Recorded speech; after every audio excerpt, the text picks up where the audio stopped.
bien escrito. ¿Quiénes, por qué se tiene que hacer, por ejemplo, una estimación? ¿Sí? ¿Por qué? ¿Quiénes son los responsables? Está escrito. Porque aquí nosotros solamente somos entes asesores.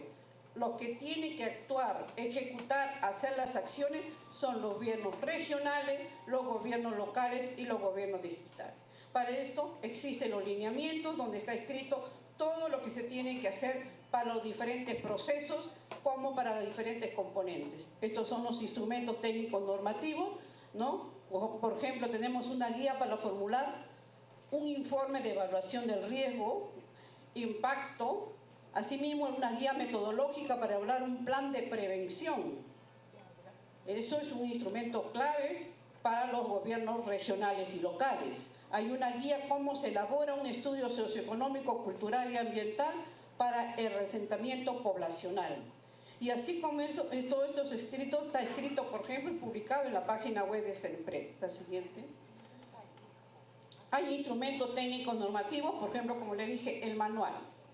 Después de los lineamientos se tiene que elaborar manuales. En el manual va descrito en forma muy detallada cómo se tiene que hacer una evaluación del riesgo.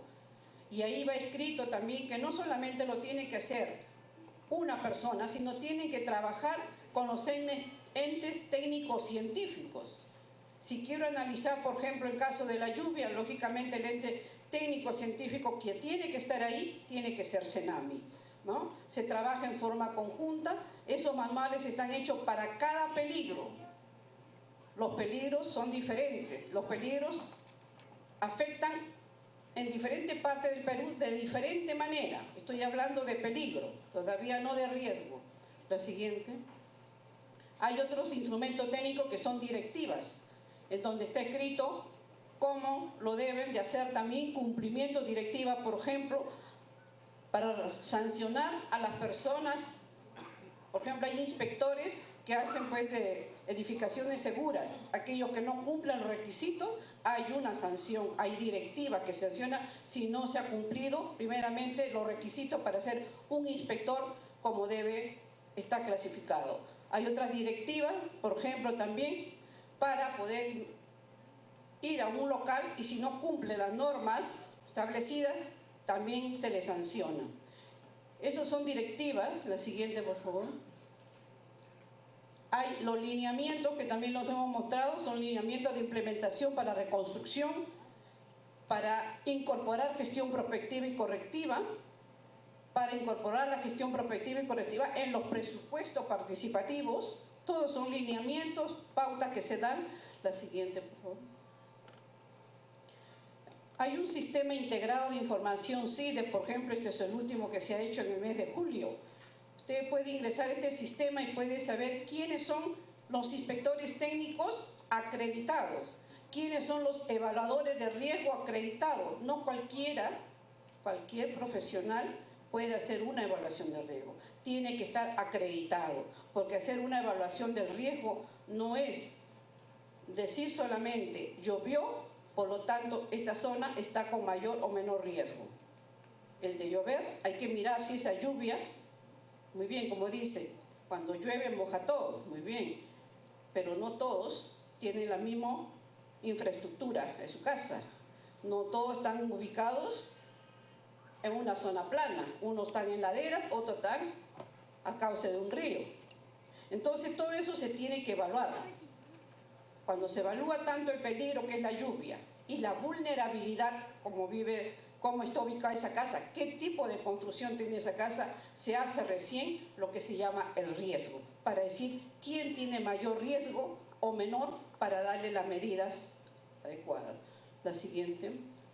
Hay una implementación del sistema de información para el sistema de gestión de riesgo de desastre. Este es un sistema conocido por algunos, el que quiere puede ingresar a la página web. Usted puede identificar ahí de una plataforma geoespacial que le permita a usted consultar, compartir, analizar, monitorear información territorial a nivel nacional. Este sistema está instalado a nivel nacional en 25 regiones regionales, 120 municipalidades provinciales, 1.245 municipalidades distritales. Todos ellos tienen y pueden ingresar a este sistema y analizar toda la información disponible, que es retroalimentada permanentemente con la información que dan los entes técnicos científicos. La siguiente, por favor. Tenemos un soporte tecnológico CIDIT, este es justamente pantalla que contamos en CENEPRED, ¿no? Que puede ver, aquí también hay un sistema, por ejemplo, este soporte tecnológico CIDIT para el fenómeno del niño, que se trabajó bastante en el CONAGER, ¿no? Donde estuvo una actuación permanentemente, todas las instituciones involucradas en lo que es gestión de riesgo de desastre, como CENEPRED, INDES y la Secretaría, el Ministerio de Agricultura, Salud, Educación. Semanalmente nos reunían para poder monitorear cómo iba el avance del fenómeno del niño. Este fue un sistema creado justamente para el fenómeno del niño. La siguiente, por favor. Igualmente, generamos información cartográfica utilizando tecnología, sistema de piloteada. Por ejemplo, ahorita hay los drones, muy conocidos. Usted puede, de una manera, un instrumento clave que se ha convertido para poder visualizar la forma, los asentamientos, poder ver en forma territorial y identificar los peligros geológicos. La siguiente. Aquí viene un tema que estamos justamente, ¿para qué se hace todo esto alineamiento a la normativa? ¿Con qué fin y cuál es el rol principal de CENEPRED? Una de las cosas que hacemos, si bien decimos la palabra prevenir, estamos en una manera poder, haciendo más que todo, es una estimación del riesgo. La estimación del riesgo lo hacemos a través de unos escenarios llamados escenarios de riesgo. El siguiente, por favor. ¿Qué significa? Utilizar la información científica, en este caso puede ser de bajas temperaturas, seguidamente, por favor. Eso, por ejemplo, es el mapa dado por CENAMI. La siguiente, por favor. Sigue colocando la zona de pobreza, la zona donde hay mayor caso de neumonía. La siguiente. Y ahí identifica cuáles son las zonas que están con mayor o menor riesgo a ser afectadas. Todo este escenario de riesgo, como le digo, son capas que se van superponiendo.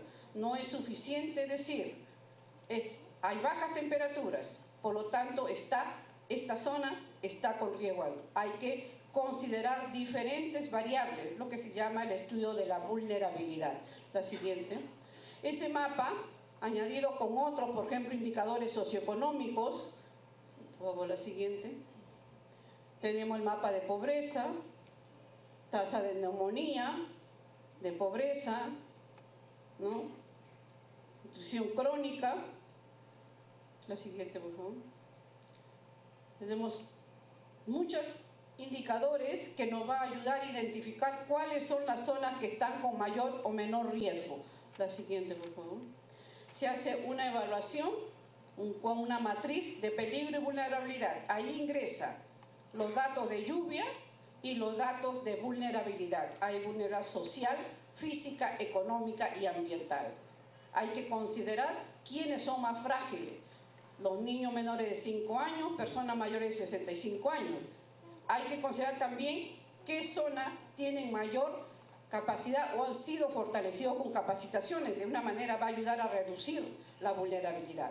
Todo se hace una matriz y con esa matriz, la siguiente por favor, sale el mapa del escenario de riesgo. Este mapa de escenario de riesgo es presentado a los diferentes sectores. ¿Para qué? Y ahí aparece la lista cuántos distritos estarían afectados por riesgo muy alto, alto, medio y bajo. Ahí ese es un mapa de riesgo y ese lo estamos llamando un escenario. Pero este mapa de escenario a nivel nacional, como lo pueden ver, es muy grueso. Lo que se quiere y se tiene que hacer y lo deben de hacer es que los gobiernos regionales, gobiernos provinciales, gobiernos locales lo tienen que hacer para su región. Por eso es que nosotros estamos elaborando normas y lineamientos para que ellos puedan actuar. ¿Sí? La siguiente, por favor. Porque el análisis de riesgo, repito, es una manera, un diagrama, por ejemplo, muy rápido para que vean. Hay que ver qué son los factores desencadenantes. Sabemos que todos los años en verano llueve. Hay que buscar cuál es el factor que hace que esa lluvia en verano sea mucho más fuerte que le pueda convertir en peligro. Hay que buscar el factor condicionante, como le digo, es diferente que uno viva en un valle, en una ladera, en una montaña.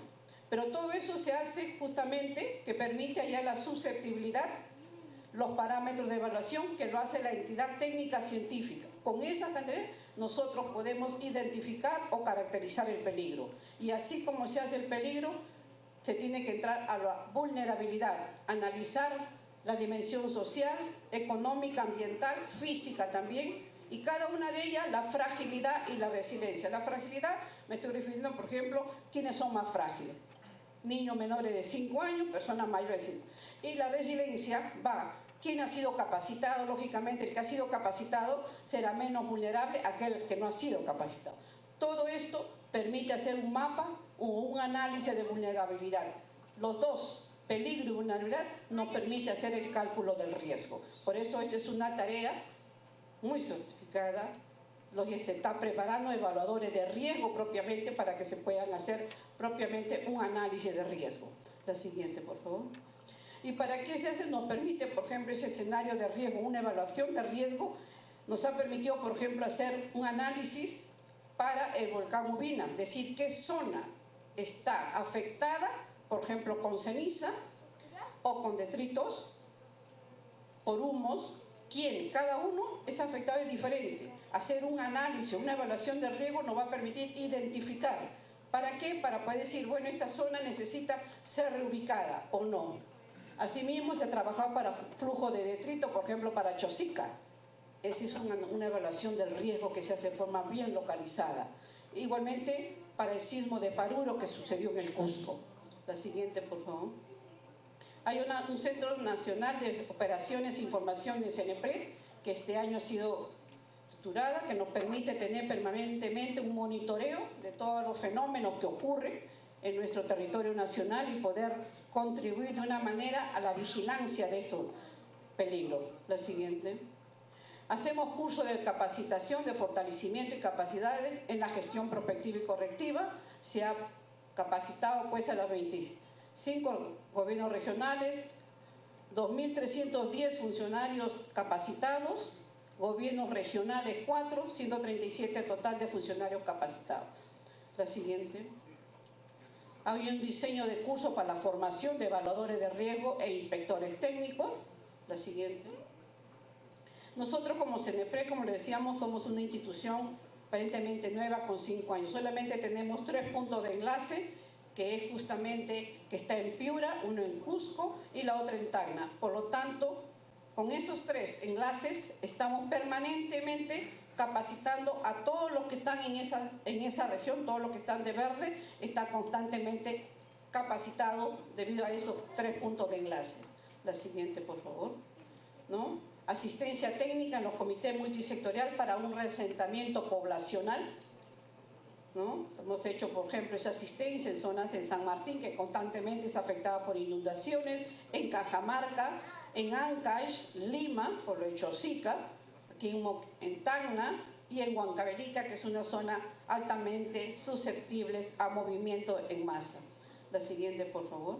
Hay capacitación permanente del personal de CENEPRED, ¿no? Todas las reuniones que se han venido participando en este año.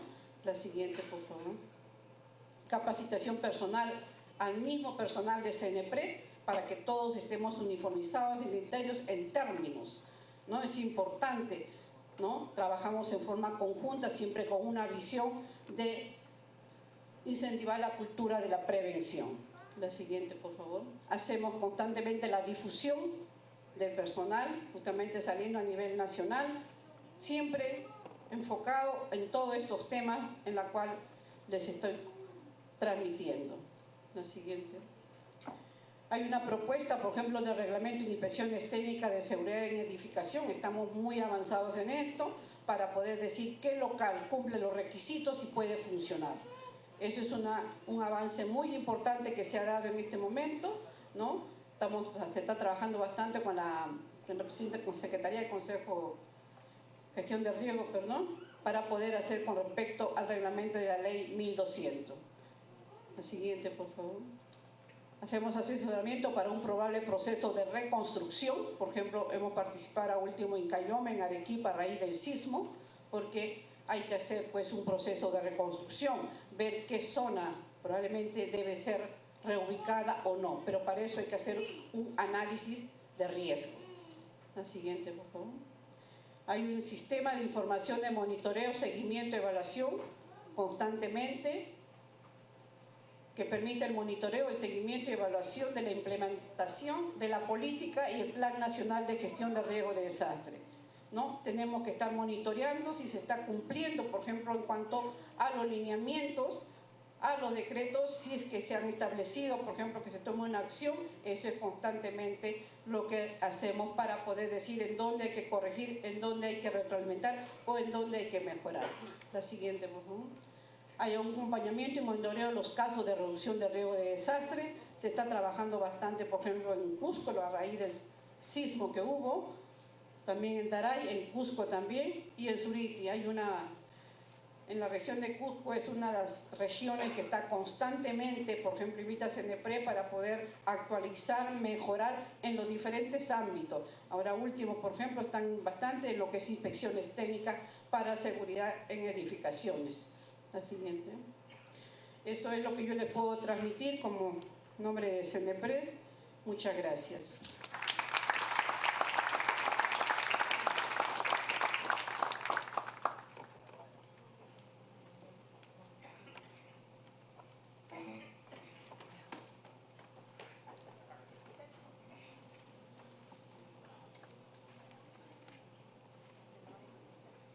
Muchas gracias, ingeniera Jaime. Vamos a continuar. Antes habíamos saludado al señor alcalde del distrito de Huánuco de Pisco, Julio Rojas. Señor alcalde, ¿está con nosotros?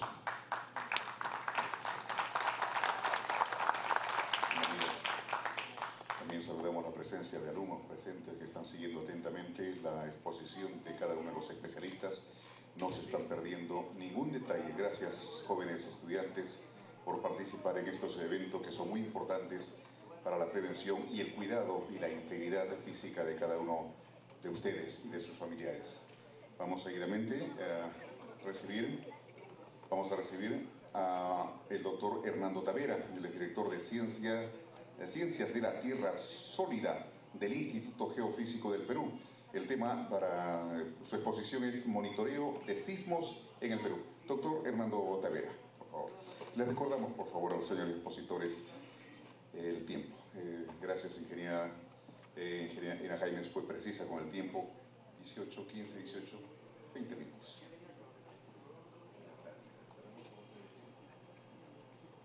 Bueno, buenas tardes con todos. A diferencia de todo lo que se ha dicho, yo voy a tratar de defender a los terremotos, ¿ya? Así que espero lograrlo con la ayuda de ustedes. A ver, empezamos.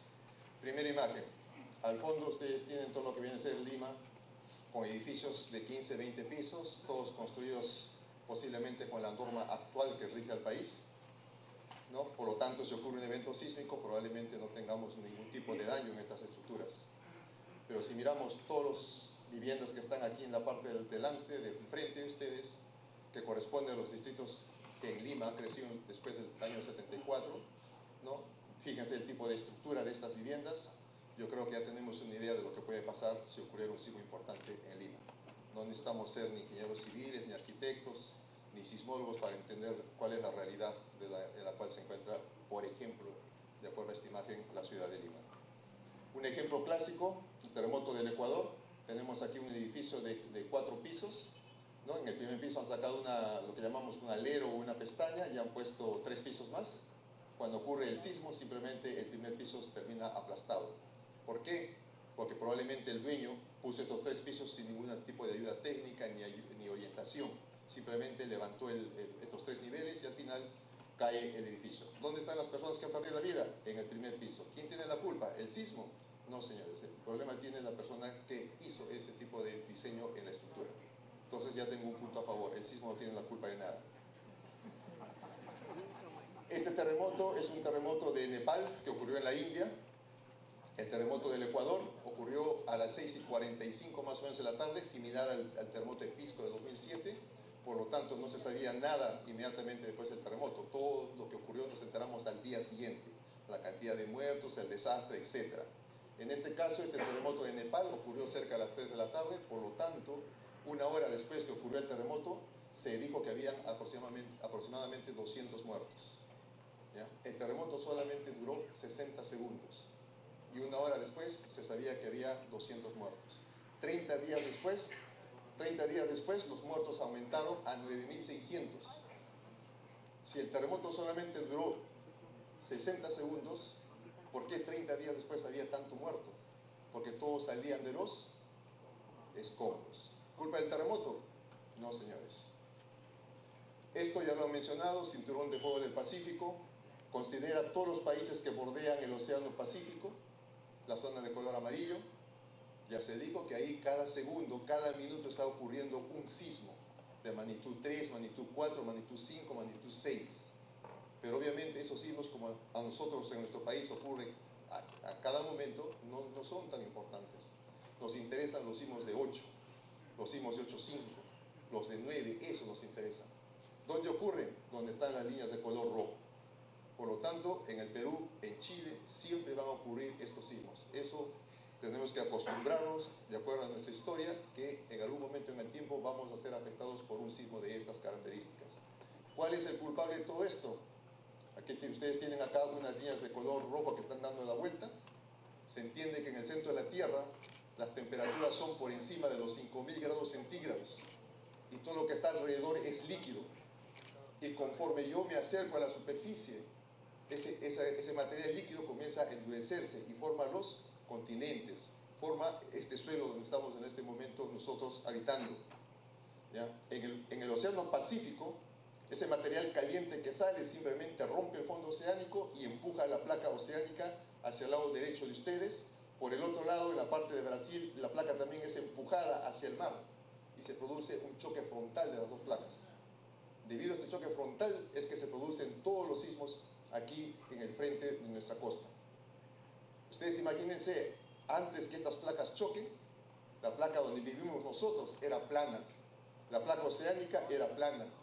Después que chocaron, en el continente comenzó a levantarse todo esto que conocemos aquí como cordillera. Significa que si nunca hubieran chocado las placas, no hubiera cordillera. Significa que nunca habrían terremotos. ¿Qué tenemos encima de las cordilleras? Nevados. ¿Qué sale de los nevados? Agua. Si nunca hubiera terremotos, no habría cordillera. Si no habría cordillera, no habría nevados. Si no habría nevados, no habría agua. Entonces necesitamos terremotos para tener agua. ¿Entienden la figura?